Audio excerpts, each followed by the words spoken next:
Hi, I'm Elaine Holden, and thank you so much for joining me today on Education Matters here on Channel 96 in Nashua, New Hampshire. Welcome to another half hour of me talking about education and matters in education.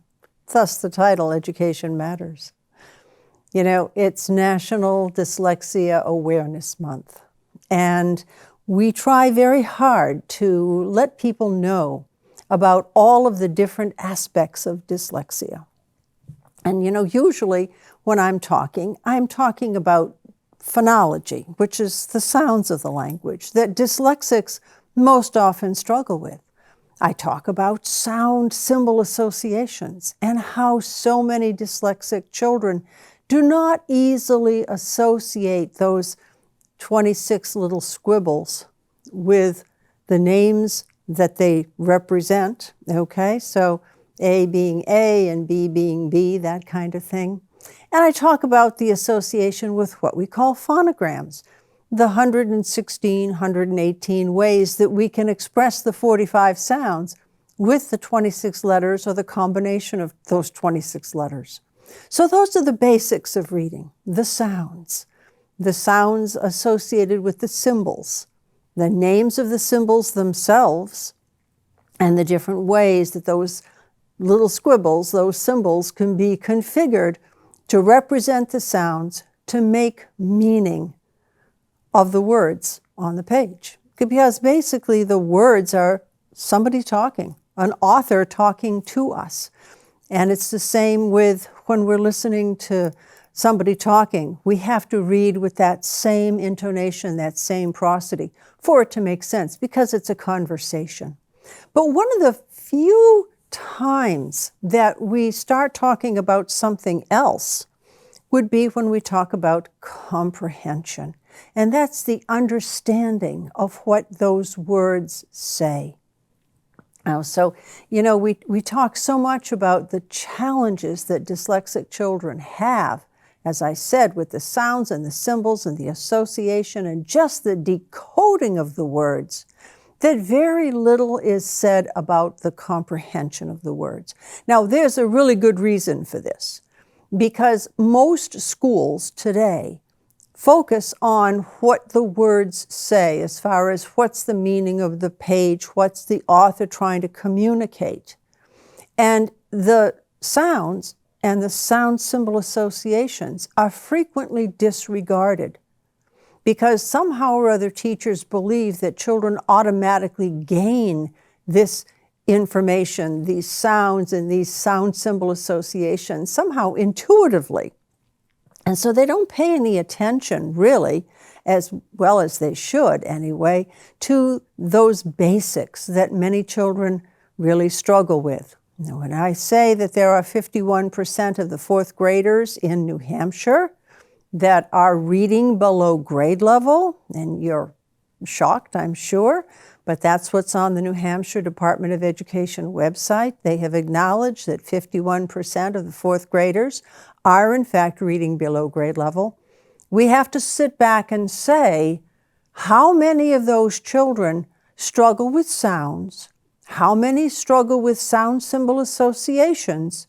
And how many struggle with just plain understanding what those words are saying, what that author is trying to communicate to us?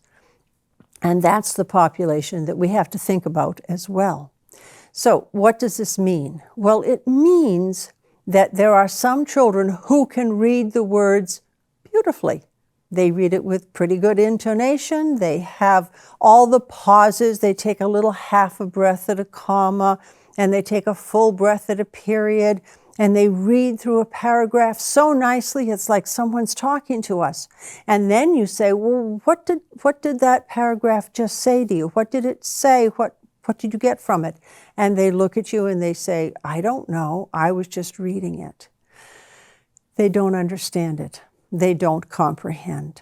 And comprehension is an issue. Now, don't get me wrong. I'm not saying we should disregard decoding the words, because that's really an essential part. And we know that at least 75, 80% of the children who do not understand what they're reading fail to understand because they can't read the words. But for those children who can read the words and don't understand what they're reading, we have to do a wide variety of activities, and we really have to do some different work to help them understand. Now, part of it has to do with visualization. In other words, I'm going to give you a word, and I want you to think about what that picture comes in your mind. What picture comes into your mind when I say the word? The word is camel. What did you get in your head when I said the word camel? Well, let's think about it. Do you see a camel right up front, right next to you, right in front of you? Or do you see it way in the distance? That makes a difference. Is it close or far away? That's perspective. What color is that camel? Is it a light brown, like a dromedary? Or is it a dark brown, very heavy, sort of woolly type fur, like a Bactrian? If it's a dromedary, do you see it just sitting by itself with nothing around it? Or do you see that dromedary in the desert? Or perhaps you see it in Cairo, in Egypt, in a marketplace, and it might have baskets strapped to its back. It might have just come in with the Bedouins from the desert. Or is it that Bactrian camel with the two humps that's in Mongolia and walking along the Silk Road, again, carrying a burden, maybe of silk? Who knows what it's carrying? But what's around it? Is it the sweeping deserts of Mongolia with that cold, bitter wind? Or is it the hot desert, sun beating down on the sand that we see in North Africa and Saudi Arabia and in the areas of the Saudi Arabian Peninsula? Where do you see that camel, and what kind is it? Is it the dromedary one hump, the Bactrian two hump? Is it close to you? Is it far away? Is it in an oasis? There could be an oasis there with palm trees. What color is it again? And what time of day is it? Is it sunrise, where the camels are just waking up and they're walking perhaps to the watering hole so that they can get all the water that they need before they trek across the desert? Or is it in the evening when they have been walking all day and now they are ready to kneel down and rest? So again, time. So what have we addressed? We have addressed perspective. We have addressed the surroundings. We have addressed the color. I didn't say how many, did I? Did you just see one camel, or did you see a whole herd of camels? Were they all together in the marketplace? Were they strung together in one of those caravans? Were they walking? Were they kneeling, sleeping, standing, drinking water at the oasis? What were those camels doing? What the activity was makes a difference as well. So if you saw one camel, great. Maybe you saw 2, 3, half a dozen, who knows? And of course, again, the time of day. Think about all the things that I asked you to think about. Now, your original image of a camel was your own image. And then I started to play with that image by giving you more information or giving you information choices. And your brain was starting to probably click into those different information choices I was offering you. And I might have said morning, and you automatically thought of those camels just starting out for their daily trek on the Silk Road or across the sand dunes. I said evening, and you saw the camels coming in kind of weary and kneeling down in that oasis in the shade of that palm tree and watching the sun set in the west across the dunes. Think about it. Your brain was shifting very, very quickly. The same thing is supposed to happen when we're reading. So if I say, for example, Sally walked down the street with her dog Spot. I did not really give you much information about Sally or Spot. And you notice Sally and Spot are two characters that are in the Dick and Jane reading series back from the 1950s and 60s. So Sally walked down the street with Spot, with her dog Spot. So maybe you have a mental image of Sally with straight dark brown hair to her shoulders and big brown eyes, wearing maybe a set of overalls, blue overalls, and sneakers. We'll give her yellow sneakers. So you've got a visual, right? But then the next sentence says, and her little blonde curls started to bounce as she and Spot began to skip. You've switched immediately from dark brown, straight hair to the shoulders to blonde curls around her head. And you've switched from walking to skipping. You can do that pretty easily as you visualize what I'm saying. With the first sentence, I didn't say anything about what Sally looked like. If you're familiar with the Dick and Jane series, you're probably thinking of little Sally, who had the very curly blonde hair with a bow in it. And you saw Spot, who was a black and white dog, looked like a Cocker Spaniel. And you saw Sally in her little blue dress with the white pinafore and the little white socks with the black patent Mary Jane shoes. And you got a pretty good visual imagery from your memory of Sally. And if you're not familiar with the Dick and Jane series and you don't have a memory of Sally, that's okay, because when I said Sally walking down the street with Spot, you had your own visual image. And you could have any visual image you wanted. Many times the author does not provide a visual image. It is something that is required of the reader.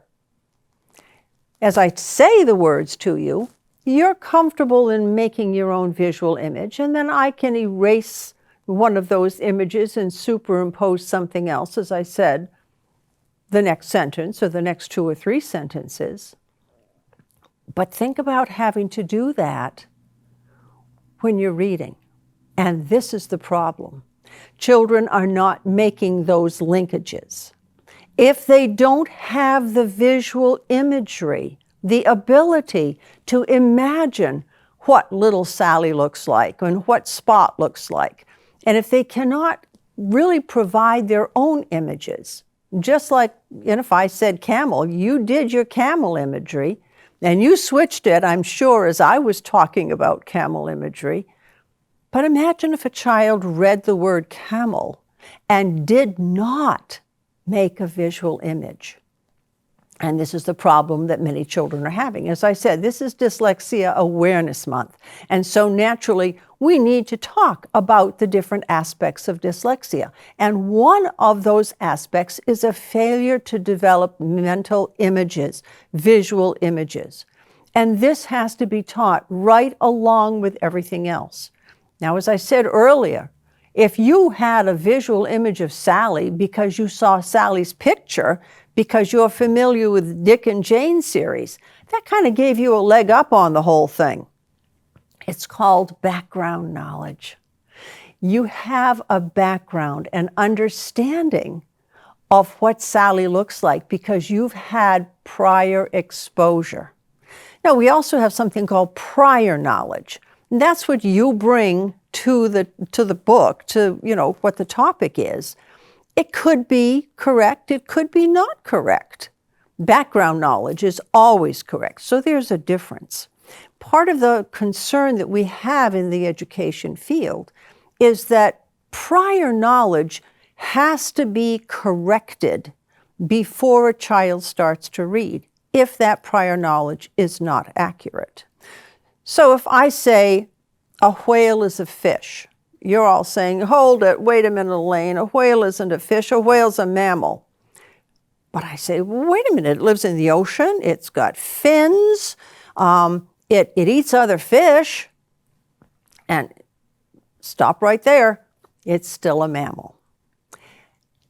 Now, my understanding of a whale being a fish, okay, is something that is pretty common with children because they associate everything that lives in the ocean and that has fins with being a fish.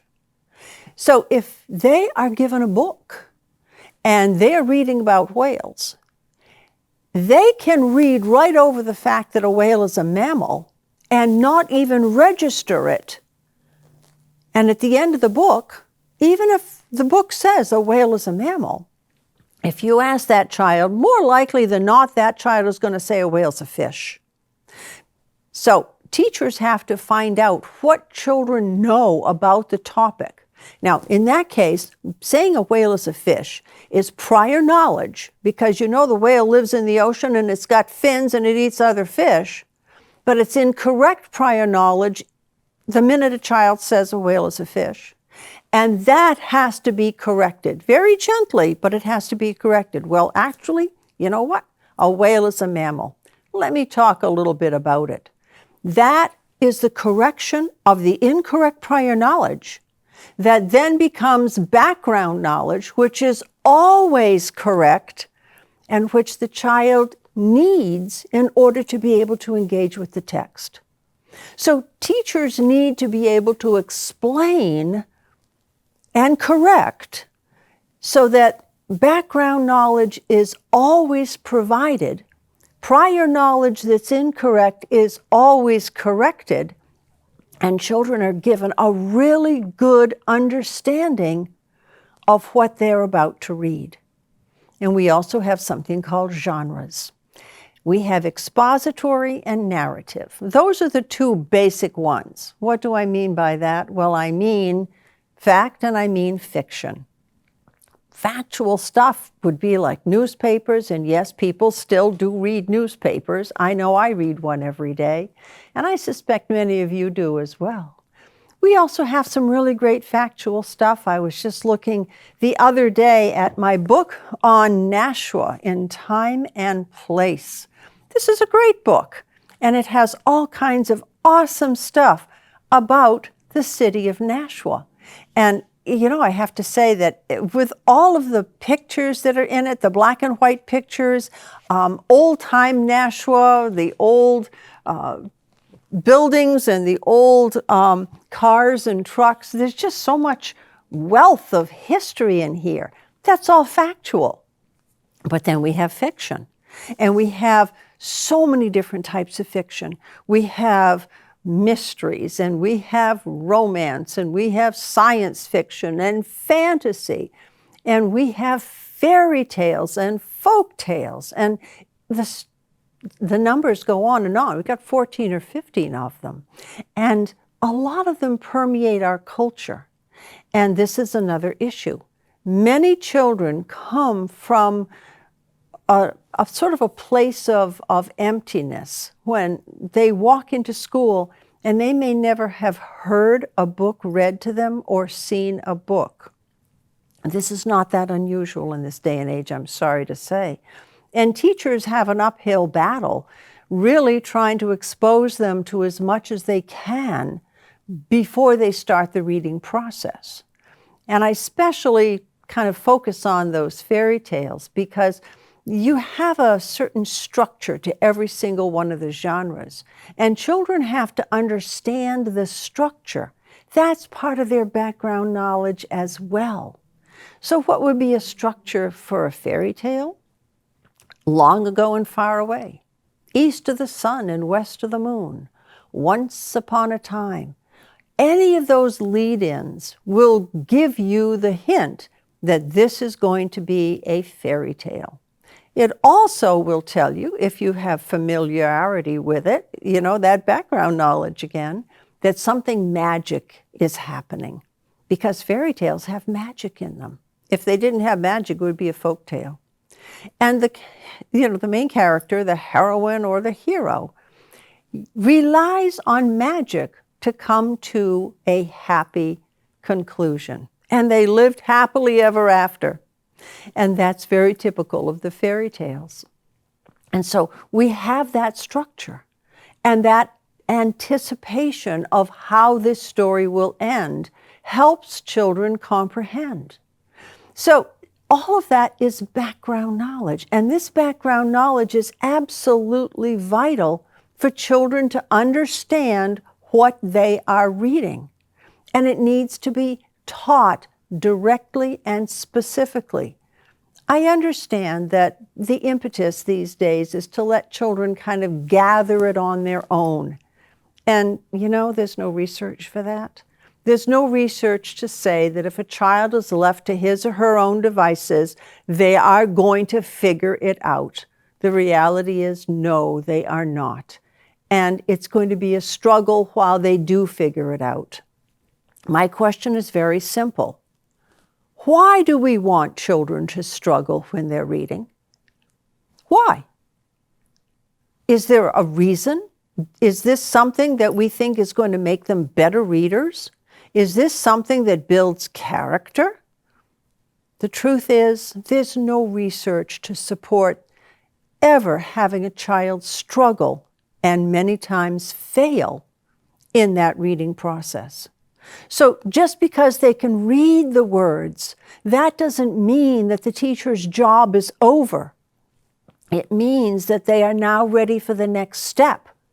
The preliminary pieces of those steps include learning about the different genres, learning the structure of those genres. Now, I happen to have here Arthur Conan Doyle, The Hound of the Baskervilles, which is a great mystery. I love Conan Doyle.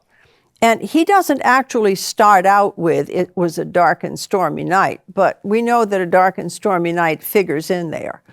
That's sort of a cliche at this point about mystery stories, but you get that sense that the mystery story structure is pretty clear cut. Just like the fairy tale genre structure is pretty clear cut. Oh, and there's numbers of 3 or multiples of 3 many times in fairy tales too.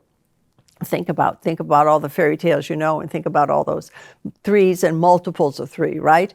So that same thing, that background knowledge, that understanding, it needs to be directly instructed. So we start out at the oral level because starting in first grade, kids should hopefully have walked in the door having been read fairy tales since they were little kids. If not, that's something that the teachers need to expose them to. And at the same time, teach them the predictability of the structure of each genre. That predictability serves as part of the background knowledge. At the same time, they need to be taught those cueing activities. What color do you see? What colors do you see? The brown hair, the blonde hair, the dark brown camel, the light brown camel, the blue sky, the gold of the sand. Think of all those colors that they should visualize. The time of day or night. The perspective. Is it close up? Is it far away? Do you think there's any sounds going on? Do you hear people in the background? Do you hear birds singing? What do you hear? Those are some of the cues that we use to help children develop that visual imagery. And that visual imagery is absolutely essential to teaching children how to comprehend what they are reading. So once they learn how to read the words, they need very, very detailed and specific instruction as to what those words mean.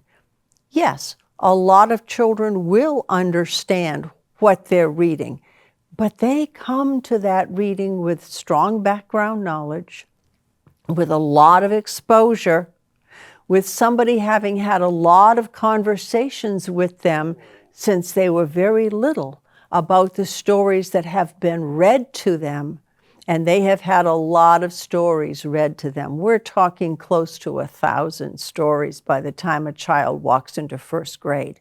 It's not a coincidence that the children who have been read to, who have good auditory processing as far as those 45 sounds go and can match up those sound symbols very easily, it's not a coincidence that they become the really good readers.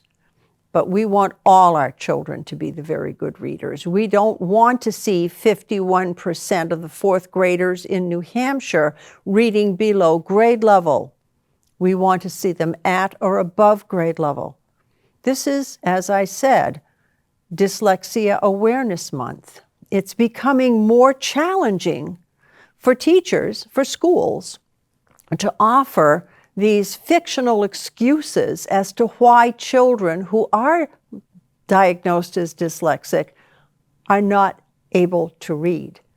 Because we have very specific methodologies that have been developed a long time ago to teach these children how to read.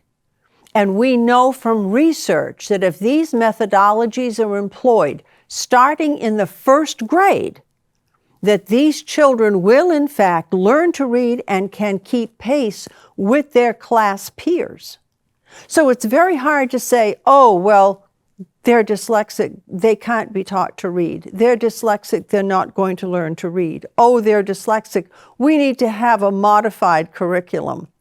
Or we need to excuse them from one thing or another. No, not anymore. Dyslexic children need to be taught to read and taught to read correctly. The International Dyslexia Association is very clear about this, and we have a Northern New England branch of the National Dyslexia Association, international actually. So there's no excuses anymore. We have the research, we have the information. The research and the information are available and have been available for a long time. So if a child is not decoding, that child needs to be taught to decode. If the basis for their inability to decode is not knowing the 45 sounds of the language, they need to be taught those first. But once they have the sounds and once they have the sound symbol association, they need to be taught to understand what they are reading. It starts at the oral language level. It starts with somebody reading them the stories. I have Hans Christian Andersen, the complete illustrated fairy tales. There are a lot of stories out there, and these kids need to hear them. They need to have the background.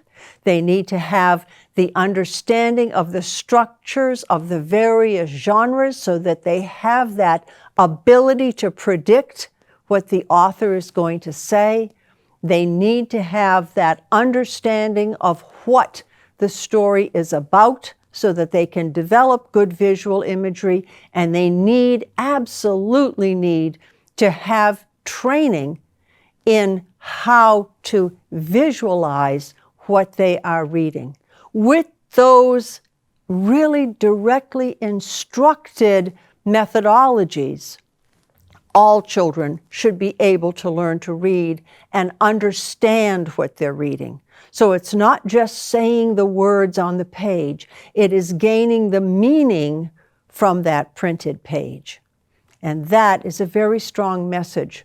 That is the message that I am sending you today, because education matters, reading matters. It is National Dyslexia Awareness Month. 20% of our students are dyslexic. We need to take care of those 20%. That 20%, we also have to pay attention to the 51% of fourth graders that are not currently reading at grade level right here in New Hampshire. Thank you for joining me today. I'm very glad to be with you. I will be with you again next week for more information on Education Matters. So please tune in again to Channel 96 in Nashua, New Hampshire. I am Elaine Holden, and I thank you very much for joining me today. Goodbye.